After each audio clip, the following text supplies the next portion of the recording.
Prima la benedizione del presidente del Veneto Alberto Stefani, poi la tregua sancita con la stretta di mano all'ombra del Leone di San Marco con l'assessore regionale Massimo Bitonci e ora il benestare dell'ex sindaca di Padova, ora presidente del VIM, Giustina Mistrello Destro. La corsa alla poltrona di Palazzo Moroni per il consigliere regionale Roberto Marcato continua quindi più che spedita. Io conosco Roberto Marcato da tanti anni. Credo che negli ultimi anni lui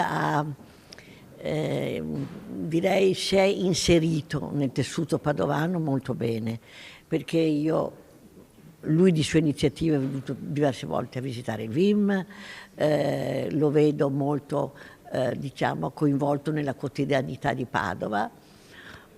Perché no?